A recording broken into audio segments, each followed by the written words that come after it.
على مولانا وحبيبنا بالقاسم اللهم صل على محمد وآله الطيبين الطاهرين المعصومين المجدودين لا سيما على بقية الطاهرين العظيم إمام المنتصرين اللهم عجل بظهور إمامنا المهدي واجعلنا من آبان رحمة الصالح اللهم صل على محمد ولا تطلع ولا تطلعين ومن وغاسل قلوبهم أجمعين من ليلتنا عافية قيام الدين أما بعد فقد قال سبحانه تبارك وتعالى وقوله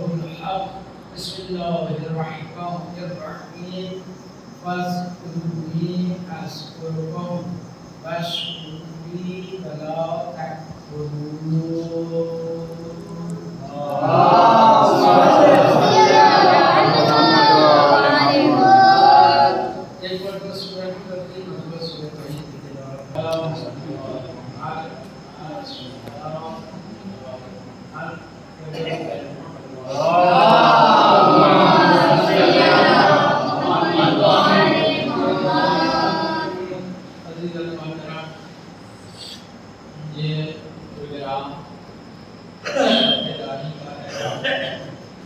مگر جتنی دیر تک امکان رہے گا اتنی دیر تک قرآن کہتا ہے باللیل اے پیغمبر راتوں کو دیکھو الا قلیلا مگر کم نصفہ ابھی اس میں آدھی رات تک دیکھو یا اس میں بھی کچھ کم کر دو سے اضافہ کر دو تو اسلام ایک ایسا مسئلہ ہے جس نے انسانوں کی ضروریات مکمل نظر رکھی اور مسلمان ایک ایسا گروہ ہے جس نے اللہ اور رسول کے منشے کو کبھی نہیں سمجھا وہ اپنی انانیت کے شکار خدا یہ چاہتا تھا کہ دنیا اتنی خوبصورت ہو کہ لوگوں کو جنت کا یقین ہو جائے اور مسلمانوں کی حرکت یہ رہی کہ دنیا کو اتنا بدتر بنا دیا کہ انگریز کو کہنا پڑا کیا کہ مذہب کے اعتبار سے سب سے اچھا مذہب اسلام ہے اور قومیت کے اعتبار سے بدترین قوم مسلمان ہے. ایک انگریز کہہ رہا ہے اور واقعی اس نے ہم بیانی سے کام لیا ہے ورنہ تو اپنے دہی کو کوئی کھٹا نہیں کہتا. اس نے کیا کہا مذہب کے اعتبار سے سب سے اچھا مذہب اسلام ہے. اس کا مطلب ہے کہ اپنے مذہب کو بھی اس نے اچھا نہیں مانا حالانکہ مقولہ یہ ہے کہ اپنے دہی کو کوئی کھٹا نہیں کہتا مگر جو حق بیان ہوتے ہیں وہ اپنا اور بیگانہ نہیں دیکھتے اور اپنی تسکین کے لیے یا یہ کہا جائے کہ جب اتنی دور تک اس نے حق بیان کی تو تھوڑا سا آگے بڑھ کے حق بیان کیا اور قومیت کے اعتبار سے سب سے بری قوم مسلمان ہے. یہ مسلمان سب سے بری کیوں ہے؟ سب سے اچھا مدرسہ ہو یا اسکول ہو اپنے بچے کو بھیج دیجیے مگر بچہ اسکول کے قانون کا لحاظ نہ کرے استاد کا احترام نہ کرے درس کو یاد نہ کرے اس پہ عمل نہ کرے تو آپ کیا کہیں گے بھائی اسکول تو اچھا ہے مگر یہ بچہ بڑا بیکار ہے. اس لیے لیے ہمارے اور آپ کے آخری امام نے فرمایا ہے کونوا لنا زینا ولا تکونوا لنا شینا، ہمارے لیے، ہم لوگوں کے لیے باعث عزت و افتخار بنو، ننگ و آ کا ذریعہ نہ بنو۔ جب مسلمان اسلام سے فائدہ اٹھاتا ہے اور اس کے قوانین پہ عمل نہیں کرتا تو وہ اسلام کی بدنامی کا سبب ہوتا ہے۔ ہر قدم پہ دیکھیے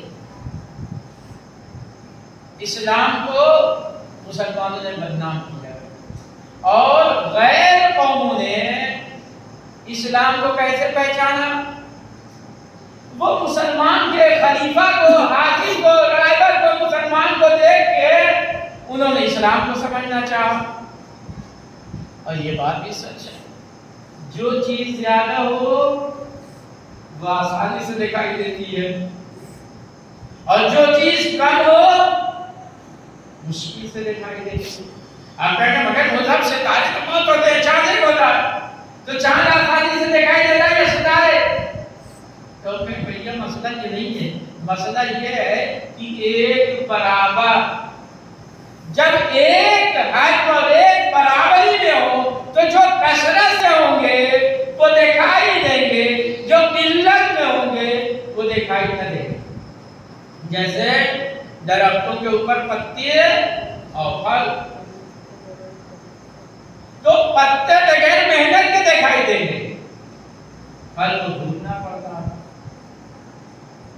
تو اسی طریقے سے مسلمانوں کی جو کثرت تھی، جنہوں نے اہل بیت کو چھوڑا، دنیا والوں نے انہی کو دیکھ کر کے اسلام سمجھنا چاہا، لیکن جب دنیا نے اہل بیت کو دیکھ کے اسلام سمجھا ہے تو پھر یہودی بھی مسلمان ہوا، عیسائی بھی مسلمان ہوا، ہر مذہب والے در اہل بیت پہ آ کر کے آواز دیتے ہیں یقیناً یہ اسلام کے محافظ ہے، یہ نبی کے جانشین ہونے کے لائق ہے۔ اہل بیت کے علاوہ کوئی نہیں ہے، چاہے آپ قد جتنا بھی بڑھا دیں، مسلمان اگر کسی کا قد بڑھائے تو کتنا بڑھائے گا؟ اللہ سے بڑا کر دے گا۔ اللہ نے اہل بیت کے قد کو بڑھایا، نبی کو بلند کیا۔ اب ان کے مقابلے میں اگر مسلمان کسی کو لائے تو وہ جھوٹا اور لعنتی ہوگا، اس لیے کہ اللہ جسے پسند کرے وہی رحمت ہے، اور اس کے مقابلے میں جو آ جائے، آج مسلمانوں کا سب سے بڑا، ان کی سب سے بڑی خواہش، سب سے بڑا پروگرام کیا ہے؟ ذکر حسین کو ختم کیا جائے۔ اب یہ بدعت ہے، میلاد النبی ابھی آ رہی ہے، کتنے جو ہے مفتی اور مولوی کہتے ہیں رسول نے تو نہیں کیا۔ آپ رسول اللہ کے دور میں تھے؟ صحابہ نے نہیں کیا، آپ تھے؟ ارے جھوٹی سچی کے بات میں چکر مت پڑیے۔ میں کہتا ہوں ٹھیک ہے، رسول نے اپنی جشن ولادت نہ منائی، صحابہ کرام نے نہیں منایا، یہ بتاؤ کہ رسول اللہ نے حسن و حسین کو دوست پہ اٹھایا یا نہیں؟ تو اگر اٹھایا تو اب تو حسن و حسین کے نام پہ وہ نہ ملے تو ان کا تالیہ اٹھا کے کہو یہ سنت رسول ہے، مگر حسن و حسین کے نام پہ تالیہ اٹھانے کے بجائے بدعت کہنے کا مطلب یہ ہے کہ تم شیطان پرست ہو، اس مسلمان کے بھیس میں تم اسلام دشمن ہو، تم دین سمجھتے ہو، نہ سنیت سمجھتے ہو۔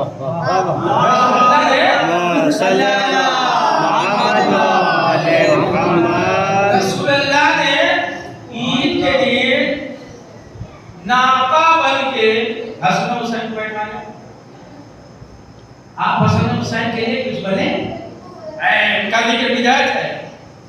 آپ کا اسلام اصل میں اسلام ہی نہیں ہے، آپ شیطان کے پیروکار ہیں۔ اس لیے کہ جو اہل بیت کا نہیں وہ رسول کا نہیں. کتنے لوگ تھے قرآن کے دائرہ جاءک المنافقون قالوا نشهد انك لرسول الله والله يعلم انك لرسول والله يشهد ان المنافقين لكاذبون. کہ جب یہ منافقین یا پیغمبر اے نبی جب یہ منافقین آپ کے پاس آتے ہیں تو کہتے ہیں ہم گواہی دیتے ہیں یہ شک اب اللہ کے رسول ہے. اور اللہ بھی اس بات کی گواہی دیتا ہے کہ آپ اللہ کے رسول ہیں. یہی تک بات ختم نہیں. اللہ اس بات کی بھی گواہی دیتا ہے کہ یہ جو آپ کے وزن میں صحابہ بن کے آئے ہیں یہ جھوٹے ہیں. اس لیے کہ اگر آپ کو رسول مانتے تو میدان میں چھوڑ کے نہ بھاگتے. آپ کو رسول مانتے تو آپ قلم داماد مانتے اور یہ انکار نہ کرتے. اس لیے کہ ہم جسے اپنا بڑا مانتے ہیں جب بھی وہ کچھ کہتا ہے تو فوراً قبول کر لیتے ہیں. اگر ہمارے بچے ہیں اور واقعہ وہ یہ جانتے ہیں کہ ہاں یہ ہمارے باپ ہیں اب اسے کچھ مانگے تو منع کر دیں گے. تو امت کا رسول اپنے لیے نہیں امت کے لیے کیا کہہ رہا ہے؟ قلم دعوات لاؤ ایک رشتہ لکھ دو تاکہ میرے بات گمراہ نہ ہو. ہم مسلمانوں میں بڑی مصیبت ہے. کیا ہے؟ ایک حدیث ہے کیا نحن معاشر الانبیاء لا نرث ولا نورث ما ترکناہ فهو الصدقہ. ہم گروہ انبیاء نہ وارث بنتے ہیں نہ وارث بناتے ہیں. ہم جو چھوڑ جاتے ہیں وہ صدقہ ہے. رسول اللہ کیا چھوڑ گئے؟ رسول سے پوچھا جائے یا رسول اللہ آپ نے امت کے لیے کیا چھوڑا تو آواز دیتے ہیں انی تارکن فیکم مستقلین کتاب اللہ و عترتی اہل بیتی. کہ دیکھو میں تمہارے درمیان دو گرا چیزیں چھوڑے جا رہا ہوں. ایک اللہ کی کتاب قرآن دوسرے میرے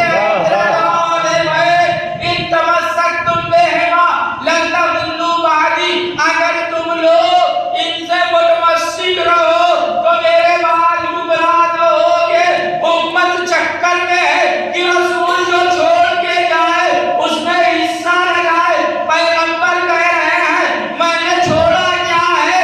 ارے میں نے ہدایت کے لیے ایک قرآن چھوڑا ہے اور ایک اپنی عزت چھوڑی ہے. اب مسلمان کیا کرا انہوں نے تو کسی والی سے نہیں بنایا نہیں بنایا مگر جو چھوڑا ہے وہ بتایا نا کہ میں نے کیا چھوڑا. تو اب کہو کہ قرآن صدقہ ہے اہل بیت صدقہ ہے. اور اگر بہت آگے بڑھنا چاہتے ہو تو ایک لفظ میں کہہ دو کہ پیغمبر جو ازواج چھوڑ گئے انہیں چھوڑا یا نہیں چھوڑا وہ بھی صدقہ ہے. جو مکان چھوڑ گئے جس مکان میں رہتے تھے ازواج مطہرات رہتی تھی 9 بیویاں رہتی تھی تو سب رسول اللہ کا تھا یا نہیں تھا؟ تو رسول اللہ چھوڑ گئے تو کیا ہو گیا؟ صدقہ ہو گیا. تو جب صدقہ ہو گیا تو ہر بیوی کو دکھا دینا چاہیے یا نہیں؟ یہی سے سمجھ میں آتا ہے کہ یہ مسلمان دل سے ایمان نہیں لائے تھے. کفر ان کے دل میں پنپ رہا تھا اور اندر اندر جیسے کبھی کبھی آگ کو محسوس کیا جاتا ہے کہ یہ بجھ چکی ہے مگر اندر چنگاری باقی رہتی ہے. ویسے اس دور کے مشرکین ظاہراً شرک مر چکا تھا مگر شرک کی چنگاری باقی تھی. اسی لیے ازواج کے خلاف کوئی لفظ نہیں مگر اہل بیت کے حمایت میں ایک لفظ کہنے والا کوئی مسلمان نہیں تھا. جن کی مرضی خدا کی مرضی ہے اسی کا ذکر بند کرنا چاہتے ہیں. اور میں کیا کہہ رہا ہوں ذکر حسین بند کر دیا جائے بدعت ہے یہ بدعت ہے کوئی بدعت ہی صحیح مگر تمہارے باپ پہ اتنا دم نہیں ہے جی بھائی پوری دنیا مل کے اگر چاہے کہ ذکر حسین بند کر دے تو کسی میں دم نہیں ہے کیوں نہیں اس لیے کہ اللہ تبارک و تعالیٰ کا یہ وعدہ ہے تم میرا ذکر کرو میں تمہارا ذکر کروں تو امام حسین عالی مقام علیہ السلام کی شان سے کسی نے ذکر خدا کیا ہے ارے نبی نے بھی نہیں کیا نبی نے ذکر خدا قرآن کی تلاوت اس وقت تک کی جب تک سر جسم پہ تھا نبی نے سجدہ معبود اس عالم میں کیا کہ سکون تھا مگر حسین نے سجدہ خدا اس عالم میں کیا کہ شبر کا خنجر حسین کے گلے پہ تھا زبان پہ تھا سبحان ربی الاعلی و بحمدہ اور یہی نہیں حسین کے سر و تن میں جدائی ہوئی سر نوکے نیزے پہ بلند ہوا قرآن کی آیت شروع کر دی ذکر خدا نیزے کی بلندی سے کر رہا ہے اب خدا سے پوچھ رہا ہے سر حسین اے پروردگارا بتا میں نے تیرا ذکر مرنے کے بعد بھی کیا ہے اب میرا ذکر باقی ہے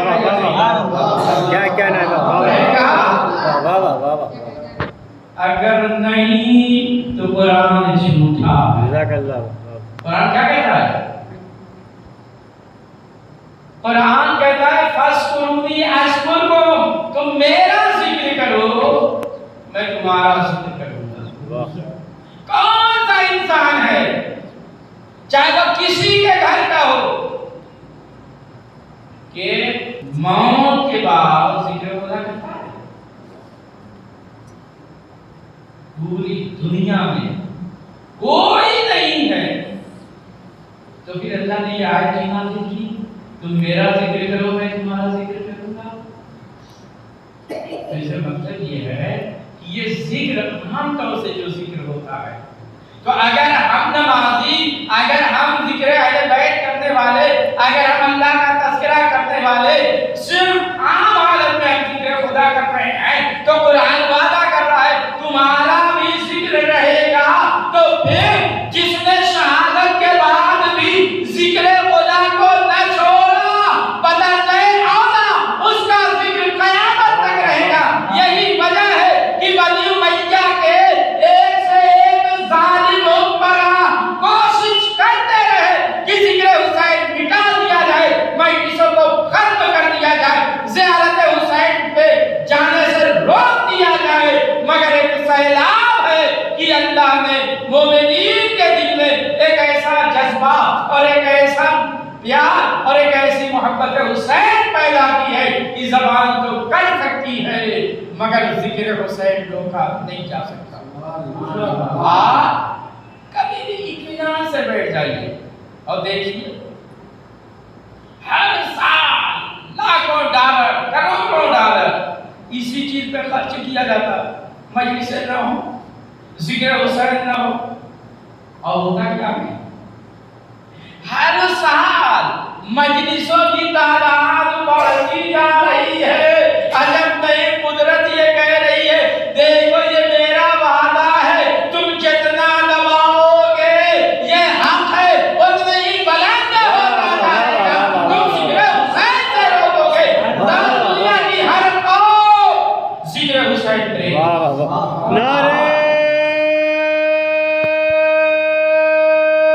حیدری حیدری صلوات صلی اللہ یہ جو اربعین یعنی چہلویں امام حسین صاحب کے موقع کے اوپر تقریباً 80 کلومیٹر نجف سے کربلا لوگ پیدل جاتے اور صرف شیعہ نہیں شیعہ سنی عیسائی غیر مذہب، حتیٰ کہ ہندو بھی ابھی اسی سال اخبار کے رپورٹر نے کہا کہ میں نے بھی مسیح کی، اور اس جگہ آنے کے بعد ایک ایسا ماحول ہوتا ہے کہ ذہنوں سے بغاوت، نفرت، دشمنی، کینہ یہ سب دور ہو جاتا ہے، اور عراقیوں کا حال کیا ہے؟ جتنے نجف سے لے کے کربلا تک جو راستہ ہے، ہر جگہ کھانے پینے رہنے سہنے کا اچھے سے اچھا انتظام۔ وہاں والے جو زائرین جاتے ہیں نا، ان کا پیر بھی دباتے ہیں، کپڑے دھلتے ہیں، رہنے سہنے کے لیے، سونے بیٹھنے کے لیے ہر طریقے کی سہولت فراہم کرتے ہیں۔ کتنا دیتے ہیں بھائی؟ جب اتنی خدمت کرتے ہیں تو اس کے بدلے میں وہ کیا مانگتے ہیں؟ کتنی رقم دیتے ہیں؟ ہاں، وہ کوئی پیسہ نہیں، کل فری دیتے ہیں، اور عجب نہیں کہ ان کا کردار صحابی پیغمبر کی جانب متوجہ ہو کر کے یہ پوچھ رہا ہو، دیکھو تم رسول والے ہو یا ہم رسول والے ہیں؟ ہجرت کی شب تو نے 200 کی اٹھنی کو 700 میں بھیجا، آج ہم لاکھوں زائر حسین کو لبیک یا حسین، یا علی،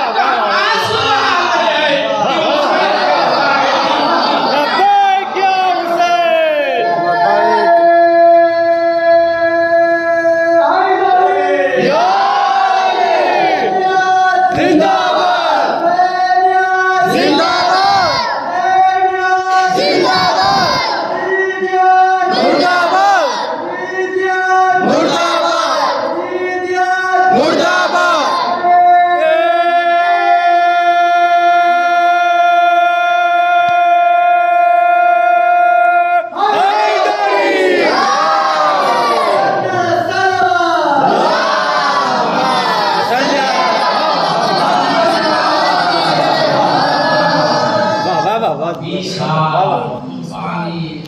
یہ سب جزاک اللہ بابا بابا۔ یہ جذبہ اہل بیت کا ہے۔ اب جن لوگوں نے ان کی سیرت کو اپنا لیا، اس کے یہاں یہ جذبہ پیدا ہوتا ہے کہ وہ لاکھوں خرچ کرتا ہے۔ آپ مگر دیکھیے اس موقع کی کہ 40 چھوٹے چھوٹے بچے جن کا کوئی شعور نہیں، ہم لوگوں کے ویسے بچے آپس میں لڑتے رہتے ہیں، مگر وہاں جس کے پاس جو ہے کوئی شربت بھی ہے، کوئی پھل بھی ہے، کوئی کچھ لے کر کے راستے میں کھڑا ہے، زائرین دے دیں، کھا دیں۔ اور جب زائرین ان چیزوں کو دے دیتے ہیں تو بچے بھی خوش ہوتے ہیں کہ آج میں نے اتنے زائر حسین کی خدمت کی۔ ہاں عزیزو، حسین کا زائر بننا یہ قسمت والوں کا نصیب، سب کا مقدر نہیں ہے۔ اور یہی سے یہ سمجھ میں آتا ہے کہ اگر زائر حسین کے لیے حسین کے چاہنے والے اتنا احترام کرتے ہیں تو پھر انصار حسین کے لیے امام زمانہ کہیں بے ابی انتم و امی تیوتم و تابت الارض التی، تو جائے حیرت نہ کیجیے گا۔ آپ کہتے ہیں میرے ماں باپ، اے کربلا میں شہید ہونے والوں، حسین کے اپنی جان قربان کرنے والوں، تم لوگوں کے اوپر ہمارے ماں باپ قربان۔ یہ کربلا میں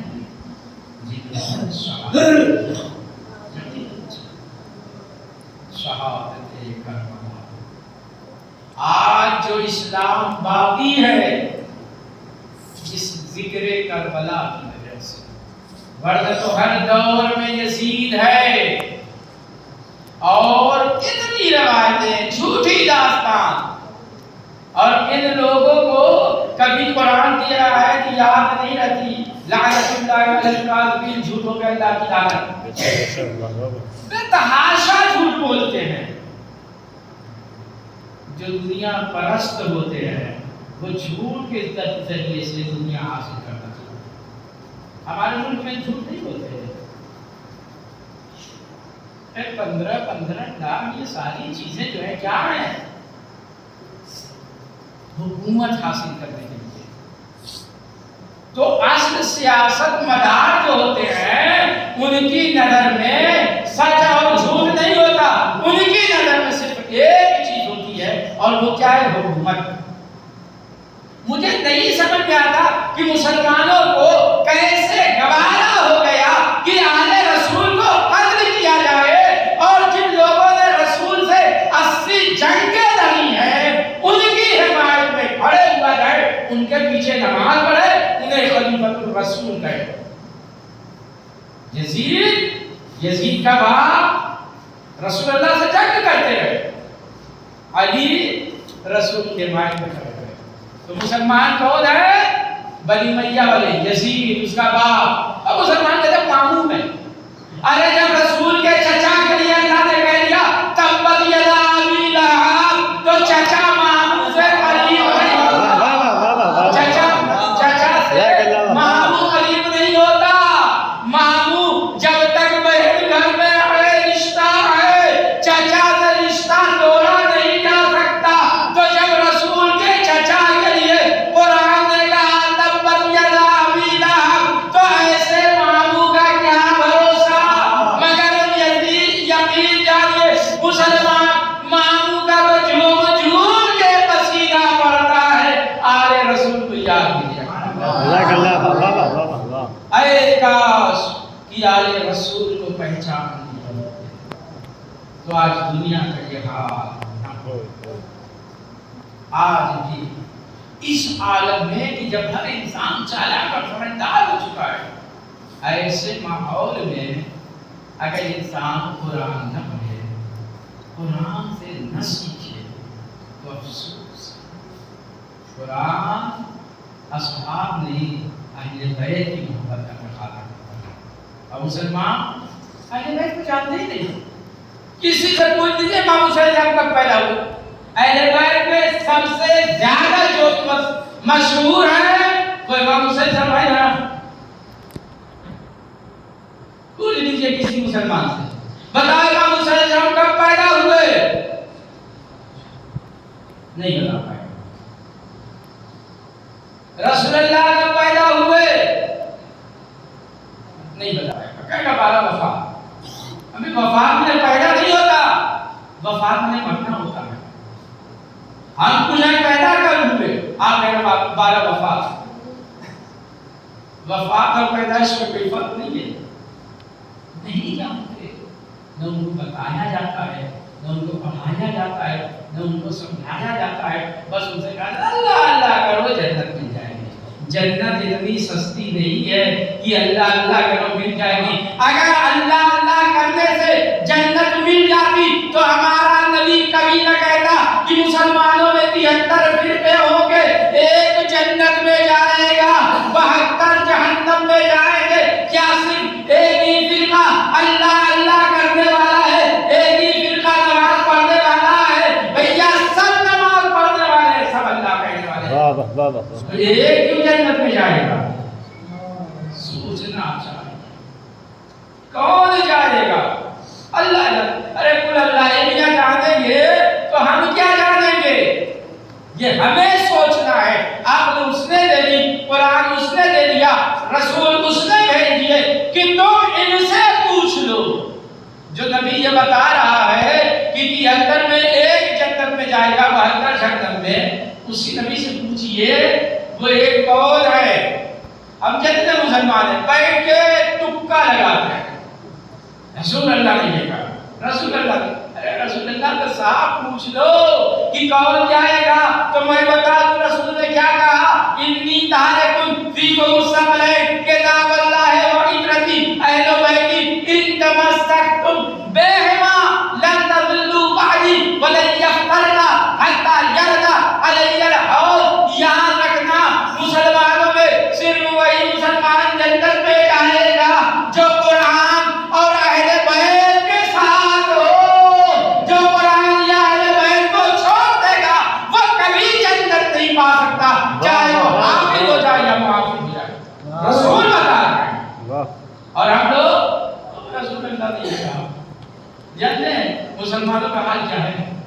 جب مسجد نبوی بنی تو کہتے ہیں پہلی اینٹ جس نے رکھ دی وہ پہلا خلیفہ، دوسری جس نے رکھی وہ دوسرا خلیفہ، تیسری جس نے رکھی وہ تیسرا خلیفہ، اور چوتھی اینٹ جس کی پڑی وہ چوتھا خلیفہ۔ میں یہ پوچھنا چاہتا ہوں کہ دنیا کی وہ کون سی مسجد ہے جو 4 اینٹ کی بنی ہے؟ مثل میں تو یہ کہا جاتا ہے کہ اپنی 1.5 اینٹ کی مسجد تیار کر لی، مگر یہ تعلیم میں کون سی ایسی مسجد ہے کہ جو 4 اینٹ سے بنی ہے، اور اگر 4 سے زیادہ ہے تو پھر خاصیت کہاں سے یہ پیدا ہو گئی کہ 4 اینٹ رکھنے والے تو خلیفہ ہو گئے اور 5ویں اینٹ رکھنے والا بیچارہ محروم رہ گیا؟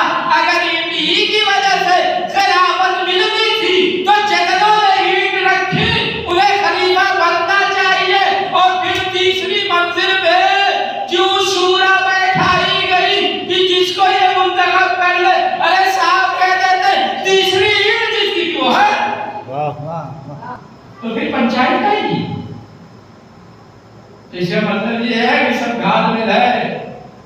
اسلام میں جھوٹ کے ذریعے سے اتنا فتنہ بویا گیا کہ آج کچھ مسلمان سلام کا جواب نہیں دیتے۔ جو ارے یہ کافر ہے، کیوں کافر ہے؟ علی کو مانتے ہیں، آپ علی کو نہیں مانتے؟ کون مسلمان علی کو نہیں مانتا ہے کوئی؟ ارے پہلا تو صحیح، چوتھا مانتا یا نہیں مانتا؟ تو اگر ہم علی کو مانے تو کافر اور آپ علی کو مانے تو مسلمان۔ بتائیے کہ 3 خلفاء کے ماننے کی تاکید کب رسول نے کی؟ آج تو خود ہی کہتے ہیں کہ رسول اللہ نے کسی کو خلیفہ بنایا ہی نہیں، تو جب رسول نے نہیں بنایا تو جو نہ مانے رسول کی مرضی کے مطابق یہ خلاف ہے۔ رسول کی مرضی یہی ہے کہ نہیں کوئی ہوگا تو ہم نہیں مانتے، تو پھر ہم کافر کیسے ہو گئے؟ آپ 70 نبیوں کا قتل کر دیں تو مسلمان، اور ہم آپ کے قتل کو اجاگر کرتے ہیں تو ہم کافی ہیں۔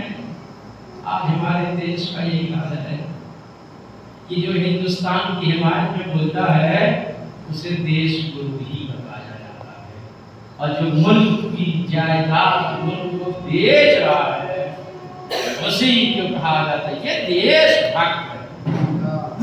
یہ آج کی چیز نہیں ہے، یہ 1400 سال پہلے کی بھی ہے۔ اسی کو کہا جاتا ہے کہ تاریخ دہراتی ہے، کل بھی یہی تھا آج بھی یہی ہے، تاریخ اپنے آپ کو دہرا رہی ہے۔